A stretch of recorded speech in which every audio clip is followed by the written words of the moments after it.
సింగరేణిని వేలం వేస్తాం, ప్రైవేటు పరం చేస్తాం, సింగరేణిని కుదబెడతాం, అమ్మేస్తాం అని చెప్పి కేంద్ర ప్రభుత్వం తెగించినప్పుడు మనకు బొగ్గు బ్లాక్లు ఇవ్వకుండా ఆక్షన్లో పెడితే అడ్డుకున్న ఒకే ఒక్క పార్టీ, గొంతు విప్పిన ఒకే ఒక్క పార్టీ, గర్జించిన ఒకే ఒక్క పార్టీ బీఆర్ఎస్ మాత్రమే, గర్జించిన నాయకుడు కేసీఆర్ గారు మాత్రమే అనే మాట నేను మీకు విజ్ఞప్తి చేస్తా ఉన్నా. ఇట్లా ఎన్నో సందర్భాలు, అది రాష్ట్రం యొక్క నీటి వాటాలు కావచ్చు, రాష్ట్రం యొక్క వనరులు కావచ్చు, రాష్ట్రంలో ఉండే మరి ఇచ్చిన హామీలు కావచ్చు, వీటన్నింటి విషయంలో మనం బలంగా మాట్లాడాలి, మన గలం విప్పాలి అంటే అది కాంగ్రెస్ బీజేపీల వల్ల కాదు.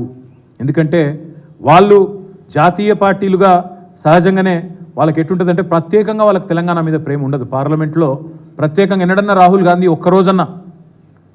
ఒక్కరోజన్న రాహుల్ గాంధీ లేదా తెలంగాణ కాంగ్రెస్ ఎంపీలు ఒక్కరోజన్న ఒక్క పూటనన్న తెలంగాణ గురించి మాట్లాడిన పరిస్థితి ఉన్నదా?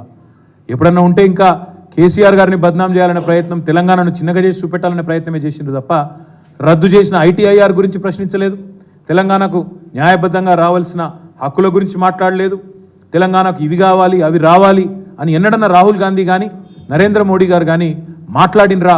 ఒక్కసారి గుర్తు తెచ్చుకోండి. పార్లమెంట్లో బీఆర్ఎస్ ఎంపీల దళం లేకపోతే, తెలంగాణ పార్టీకి బలం లేకపోతే తెలంగాణ పలుకుబడి ఢిల్లీలో పడిపోదా? దయచేసి ఆలోచించండి. మన గలం ఉండదు, మన బలం ఉండదు. మళ్ళీ మనం అనామకులుగా ఎట్లయితే ఆనాడు తెలంగాణ పదాన్ని శాసనసభలో నిషేధించినారో రేపు పార్లమెంట్లో కూడా తెలంగాణ అన్న పదమే వినబడకుండా పోయే ప్రమాదం ఉంటుంది బీఆర్ఎస్ లేకపోతే.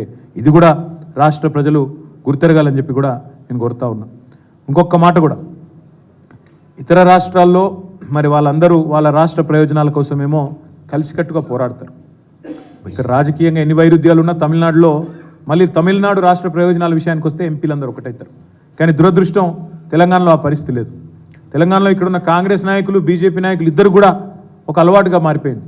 తెలంగాణ రాష్ట్రం అంటే ఇక్కడ ఏమన్నా మంచి జరిగితే మొత్తం క్రెడిట్ అంతా కేసీఆర్కే పోతుంది కాబట్టి ఎట్లన్నా ఈ రాష్ట్రానికి ఏమైనా రాకపోయినా లేదా ఈ రాష్ట్రానికి ఏమైనా నష్టం జరిగినా పర్వాలేదు కానీ తెలంగాణ మాత్రం ముందుకు పోవద్దు అన్నట్టు ఎన్నడూ తెలంగాణ జెండాను కానీ ఎజెండాను కానీ పార్లమెంట్లో కాంగ్రెస్ కానీ బీజేపీ కానీ ప్రస్తావించిన పాపాన గత 10 ఏళ్లలో పోలేదు.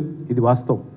పార్లమెంటరీ పార్టీ మీటింగులు జరుగుతాయి, ప్రతి పార్టీకి, కాంగ్రెస్ పార్టీకి జరుగుతుంది, బీజేపీకి జరుగుతుంది.